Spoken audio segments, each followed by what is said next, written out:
메리 크리스마스. 성탄 인사를 자주 할수록 성탄절 분위기를 더 빨리 느낄 수 있을 것 같습니다. 옆 사람과 인사를 나눠주시겠습니다. 메리 크리스마스 인사를 다시 한번 나눠주십니다.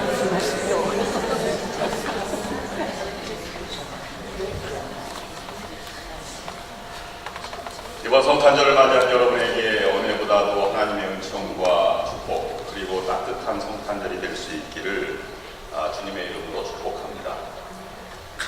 대강절 세 번째 주일입니다. 문제는 우리가 어떻게 예수 그리스도의 탄생이라는 이 과거의 사건을 2000년이 훨씬 넘은 오늘날에도 현재적이고 또 실존적으로 경험할 수 있는가 하는 것이 관건입니다. 이것이 현실적으로 가능할까? 오늘 성탄절을 준비하면서 시몬과 안나를 묵상해 보았습니다. 26절 말씀해 보시면 그리스도를 보기 전에는 죽지 아니하리라 하는 성령의 지시하심을 받으니 그렇게 표현하고 있습니다. 주님을 끝까지 기다리고 있는 시므온의 모습을 여기에서 말씀하고 있는 것입니다. 얼마나 간절하게 기다렸는지 고대했던 시므온, 이렇게 우리가 제목을 달아보았습니다. 저는 개인적으로 올해 성탄절에 칸타타를 기대합니다. 왜냐하면 제가 칸타타 임시 성가대원으로 연습을 하고 있기 때문입니다. 그냥 기다리지 않고 최선을 다해 열심히 연습하며 기다립니다. 그래서 성탄 칸타타에 참여하면서도 저의 은혜의 성탄, 감격의 성탄을 맛보려고 합니다. 기다림이라고 하는 것을 먼저 묵상해 봅니다. 기다림은 감격을 가져옵니다. 때로는 버스를 잘 다니는 버스가 오늘따라 안 올 때가 있습니다. 그래서 신경질이 나고 막 화가 납니다. 그러나 그런 것은 살아가는 동안 종종 만나는 현상일 뿐입니다. 그것을 고대한 마음으로 간절히 고대한다고 표현하지는 않습니다. 그런 것은 때로는 화가 나지만 인생을 변화시키지는 못합니다. 여러분, 그럴 때도 있다 생각하시고 크게 심려 마시고 그냥 넘어가는 인격의 넓은 아량을 가지고 살아가시기를 바랍니다. 성도들은 설교가 언제 끝나나 이것을 학수고대하는 것 같기도 합니다. 지금 주일 난제는 비교적 예정된 시간이 있기 때문에 그렇지만 몇 년 전에 우리 교회가 부흥회 할 때 목사님이 설교가 시작이 됐는데요. 7시에 예배가 시작되고 설교가 7시 반에 시작이 됐는데 설교 마친 시간이 10시 반이었습니다. 설교만 3시간 하신 것입니다. 그날 끝나고 많은 성도님들이 저에게 말씀을 하셨습니다. 목사님께 말씀을 하셔서 1시간만 설교하도록 좀 말씀해 주십시오. 또 집에 갔더니 전화도 많은 분이 하셨습니다. 제가 그걸 차마 말씀을 드리지 못했어요. 근데 그 다음 날은 설교 끝난 시간이 11시였습니다. 3시간 반을 설교하셨습니다. 저는 그 자리에 앉아있으면서 언제 끝내시려나, 끝나고 나면 성도님들이 뭐라고 말씀하실까, 저는 얼마나 야단을 맞을까 하며 생각하며 견뎠습니다. 그렇게 견딘 저의 마음이 오죽했겠습니까? 그때 생각을 하면 지금도 식은땀이 납니다. 그래도 1년에 한 번 부흥회인데 아마 인내의 시험 장소로 사용하시나보다라고 견디어 나아가고 넘어가시는 여러분들이 참 존경스럽습니다. 제가 설교가 조금 길어도 그냥 그러려니 하고 넓게 봐주시기를 바랍니다. 설교는 못하지만 이 못하는 설교를 준비하기까지 지난밤 잠 못 이루고 대부분의 잠을 자는 둥 마는 둥 꼬박 세운 목사의 심정도 조금은 헤아려 주시기를 바랍니다. 이런 기다림은 그저 몇 분, 몇 시간 차이일 뿐입니다.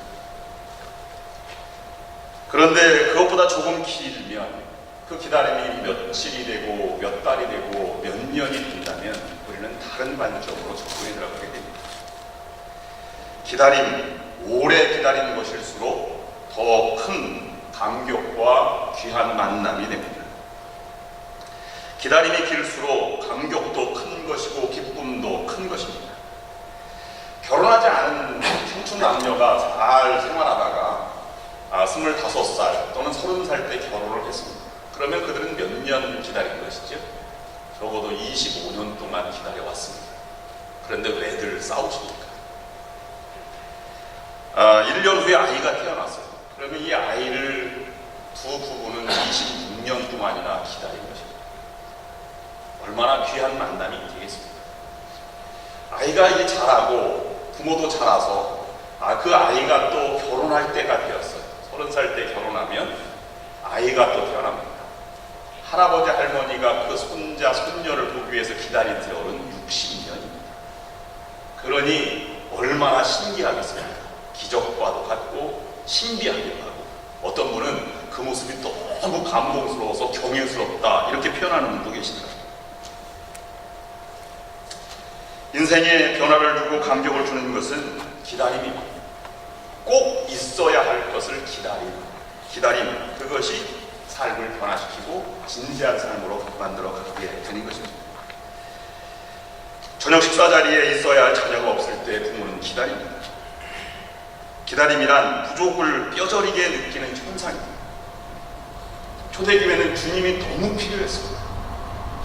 그들에게 다가오는 것은 고난과 박해와 굶주림과 또는 순교 직전에 있는 이 목숨이 경각에 달린 그런 순간에 주님의 위로와 말씀이 필요했습니다. 그래서 그들은 이렇게 고백했습니다. 주여 어서 오시옵소서. 우리는 기다리는 믿음의 모습을 묵상해 봅니다. 아직도 여러분의 삶 가운데 꼭 필요한 것이 있는데 아직 없습니다. 그것을 기다리십시오. 주님이 채워주실 것입니다. 이번 성탄절에는 그 기다림이 채워지는 은혜의 성탄절이 될 수 있기를 간절히 부탁을 드립니다. 이 기다려 보았듯이 기다림이 인생을 변화시키고 참 인격을 변화시키는 이 위해서는 적어도 3가지 조건이 맞아야 한다고 저는 묵상해 보았습니다. 첫 번째는 그 기다림은 먼저 와 있는 것이다 하는 것이고요. 두 번째는 자리를 떠나지 않고 있는 것이다. 세 번째는 기다리는 사람은 한 곳만 집중해서 바라보는 것이다 하는 것입니다. 아이가 들어오지 않는 날 부모님은 대문만 바라보게 됩니다. 성탄절 때 가장 모범적이고 감동적으로 기다림의 결과를 맞이한 순간에 두 시므온과 안나 노 성도님들을 오늘 본문은 우리에게 말씀해주고 있습니다. 이 성탄이라고 하는 드라마에서 아마 어느 연극도 천극도 이 시므온과 안나를 연극으로 한 것은 결코 없을 것입니다. 아마 성탄 성극의 주인공이 마리아와 예수, 요셉이라면 동방박사들이나 아니면 양치는 목자들은 아마 조연증 되겠습니다. 근데 오늘 누가복음에만 나오는 이 시므온과 안나를 연극으로 치자면 조연도 안 되는 그냥 단역, 한번 지나가고 등장하고 사라져버리는 그런 것에 불과할 것입니다. 그런데 우리가 생각해 보는 것은 이 성도들의 기다림이 얼마나 값진 것이었는가, 값지었는가 하는 기다림의 믿음을 묵상해 보려고 합니다. 먼저 기다림이란 먼저 와서 있는 것입니다. 약속 시간에 꼭 언제나 늦는 사람이 있어요. 그 사람이 일찍 오는 경우는 거의 없습니다. 늦는 사람은 거의 매일 늦습니다. 그러나 기다리는 사람은 일찍 먼저 와서 있는 사람이 기다리는 사람입니다. 시므온과 안나는 주님을 기다렸는데 무서운 집념으로 주님의 탄생을 기다려왔습니다. 25절 말씀 보면 예루살렘에 시므온이라 하는 사람이 있으니 이 사람은 의롭고 경건하여 이스라엘의 위로를 기다리는 자라라고 표현하고 있습니다. 메시아의 탄생을 기다렸다는 것입니다. 여기에서 예루살렘에 시므온이라는 사람이 있으니 라고 하는 말은 예전에 있었다 하는 표현이 아니라 이 시제가 미완료 동사입니다. 이전부터 와 있고 지금도 끝나지 않은 이런 시제를 사용하고 있습니다. 이것은 무엇을 의미합니까?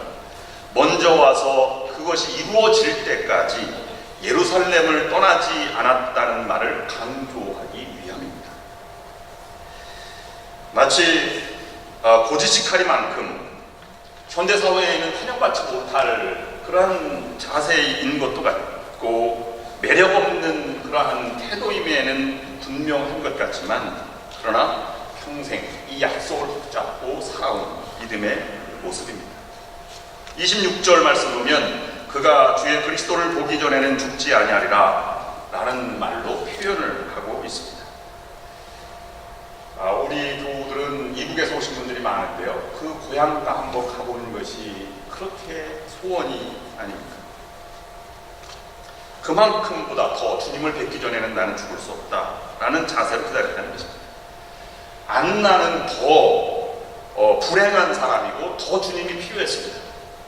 36절 이하에 보면 7년 만에 결혼한 지 과부가 되었고요. 84세가 되었습니다. 얼마나 외롭게 살아왔겠습니까? 이분은 오직 메시아만을 기다리며 살아왔습니다. 죽음을 참으며 기다렸던 그들에게 주님은 하나님은 응답하시고 그에게 큰 기쁨의 순간을 맞이하게 하셨습니다. 이렇게 대망하고 기다려왔다면 주님은 그것을 외면치 않으실 것입니다.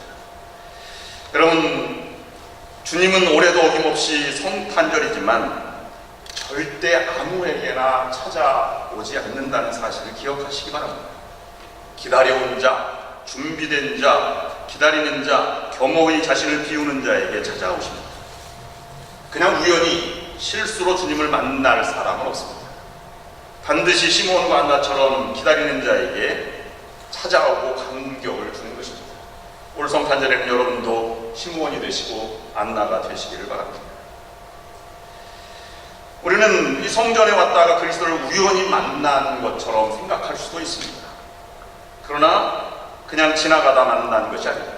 이스라엘은 400년이나 되는 긴 시간 동안에 메시아를 기다려왔고 이 시몬과 안나도 그 기다림 가운데 일생을 살아가는 것입니다. 그의 기다림이 없이도 예수님은 아마 오셨을 것입니다. 예수님의 오심은 하나님의 약속이지 사람들의 요청에 의한 것이 아니기 때문입니다. 그러나 기다림 없이 만나는 우연한 만남은 아무 감동이 없습니다. 그러한 만남은 예수님과는 아무 관계없는 만남입니다. 우리가 가만히 있어도 성탄절로 왔다가 지나갑니다. 그러나 우리가 기다리지 않아도 그리스도는 다시 태어나실 것입니다. 그러나 성탄은 그와 같은 기다리지 않는 성탄은 나와는 아무 관계없는 성탄절이 되고 마는 것입니다. 기다리는 시몬과 안나에게 그리고 목자들에게 그리고 동방박사들에게 성탄은 큰 기쁨의 순간이 되었습니다. 그래서 기뻐하심을 입은 사람들 중에 평화로다 이렇게 성경은 말하고 있는 것입니다. 우리 교회는 교회 부흥을 기다리고 있습니다. 매일 기도하시는 분들이 계시고 새벽마다 무릎 꿇고 기도하는 분들이 계십니다. 우리 교회는 반드시 부흥하게 될 것입니다. 왜냐하면 기도하는 분들과 기다리는 분들이 계시기 때문입니다. 사실 우리가 어머니를 존경하고 어머니를 생각하면 눈물이 나오고 감동을 하는 것은 그분이 위대해 잘나서가 아닙니다. 그저 무턱대고 믿고 기다려 주었던 그 넓으신 성품 때문에 우리는 어머니 앞에 머리를 조아리고 존경하며 감동을 받는 것입니다.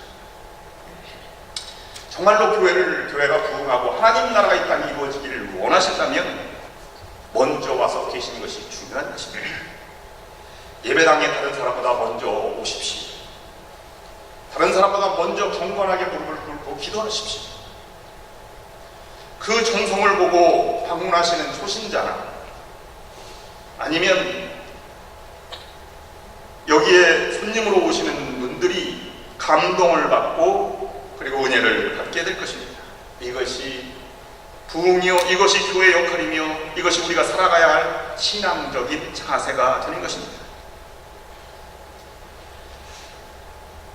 두 번째로 참 기다림이란 자리를 뜨지 않고 지키고 있는 것입니다. 이 두 사람은 철저히 성전을 중심으로 살아갔다고 본문은 기록하고 있습니다. 27절 이하에 성령의 감동으로 성전에 들어가매 마침 부모가 율법의 관례대로 행하고자 하여 그 아기 예수를 데리고 오는지라 시므온이 아기를 안고 하나님을 찬송하여 이르되 성탄을 순간을 맞이한 것입니다. 그런데 시므온이 오늘은 피곤하니까 집에 먼저 일찍 가야 되겠다라고 했다면 못 만났을 것입니다. 끝까지 자리를 지키고 있었기 때문에 감격의 순간을 맞이하고 있는 것입니다. 그것을 안나라고 하는 사람을 표현할 때는 다른 방법을 사용했습니다. 금식하고 기도하였다라고 그렇게 말씀을 전하고 있습니다. 과부가 되고 84세가 되었더라. 이 사람이 성전을 떠나지 않고 주야로 금식하고 기도함으로 섬겼더니.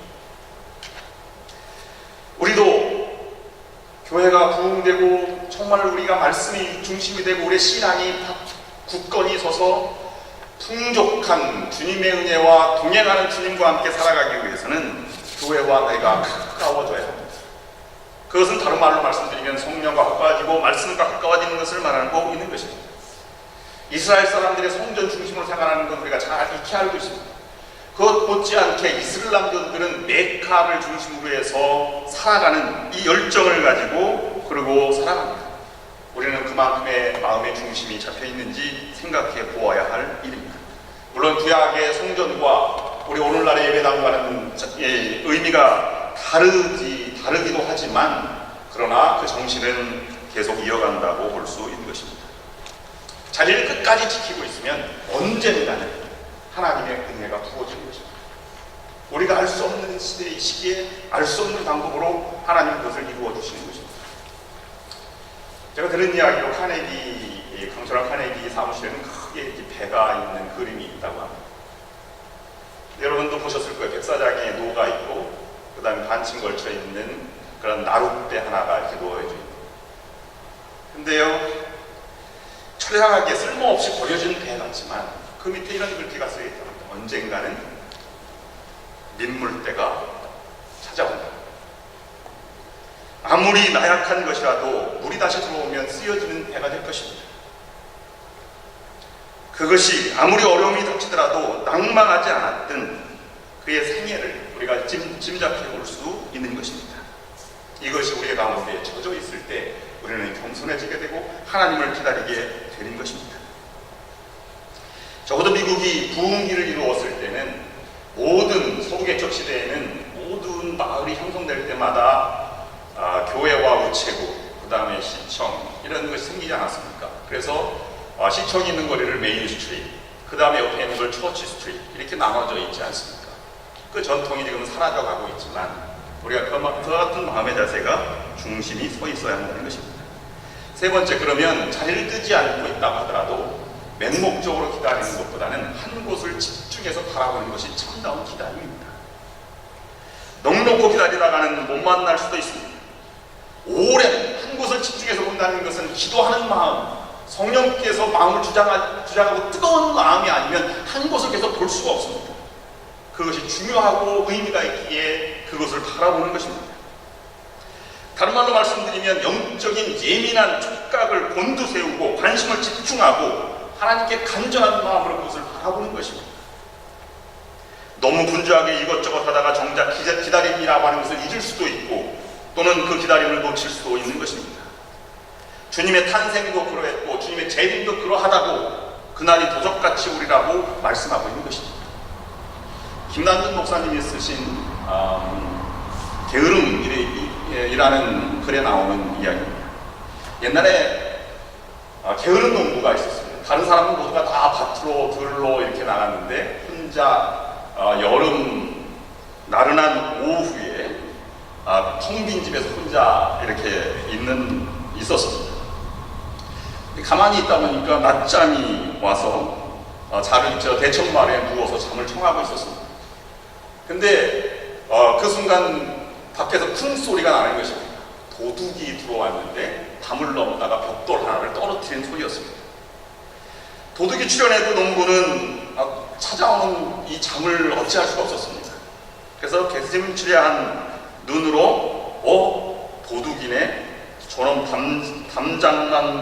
담장을 넘어 마당에 들어오기만 해봐라. 조금 있으니까 다시 쿵 하는 소리가 들렸습니다. 도둑이 담을 넘어서 마당에 뛰어내리는 소리였습니다. 개심치레한 눈으로 농부는 다시 말했습니다.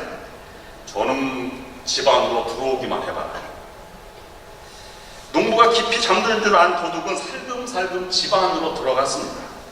농부의 옆을 지나서 안방으로 지나가는데 농부가 잠꼬대처럼 중얼중얼하는 말로 이렇게 했습니다. 저놈이 안방으로 들어가 뭘 가지고 나오기만 해봐. 도둑은 안방에서 값진 것을 다 이 보자기에 싸서 들고 나왔습니다. 그리고 도망갔습니다. 농부는 그때 이렇게 말했습니다. 저놈 다시 오기만 해봐. 우리들이 경계해야 될 부분들이 바로 이것이 아닐까 하는 것입니다. 지나간 게으름. 여러분, 성탄절에 정말로 예수님이 아기 예수처럼 여기에 오시겠습니다. 요한복음에 보면 말씀이 육신이 되어서 우리 가운데로 오셨다고 표현했습니다. 그 말씀은 구체적인 말씀이 내 삶 한 현장 가운데로 오셔서 새로운 희망과 위로와 능력과 기적을 베풀어 주시는 것을 우리에게 말씀해 주는 것이 아니겠습니까? 성령을 기다리고 사모하는 것이 큰 축복이요 감격을 맛보는 것입니다. 그래서 오늘 본문 말씀에는 시므온과 안나를 표현할 때 성령의 감동이라는 표현을 여러 번 사용했습니다. 25절 말씀 성령이 그 위에 계시더라. 26절 성령의 지시를 받았더니 27절 성령의 감동으로 성전에 들어가매 매 순간 성령의 인도하심을 따라 살아갔습니다. 여러분, 성령의 인도하심을 받았다라고 말한다면 그 말씀이 내 마음속에 구체적으로 다가왔다면 적어도 이와 같은 느낌이 있는 것입니다. 작은 것도 작은 것으로 보이지 않습니다. 왜냐하면 그만큼 간절히 기다려왔고 기도해 왔기 때문에 그것이 내 안에 큰 사건으로 다가오는 것입니다. 그냥 말씀이 아니라 나를 변화시키는 말씀이 되기도 하고 내 인격을 새로 만들어가기도 하고 희망을 주는 말씀으로 다가오게 된다는 말씀입니다. 여러분, 시므온이 일평생 성전에서 기도하였어요. 거기에 오가는 사람들이 얼마나 많이 있었고 8일 만에 할례 받는 사람들 아니면 율법에 따라 의전을 행하는 사람들이 얼마나 많이 왔겠습니까? 시골에서 작은 촌부 마리아와 요셉이 아기를 안고 죽는 순간 그 아기가 보통 아이가 아니라는 것을 알았습니다. 어떻게 알았을까요? 지금까지 기다려왔기 때문에.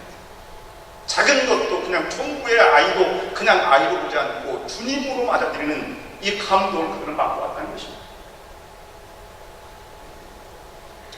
그러면 작은 것도 작은 것을 보지 않고 주님으로 맞아들였다면 오늘 시므온의 고백을 여러분 다시 한번 묵상해 보시기를 바랍니다.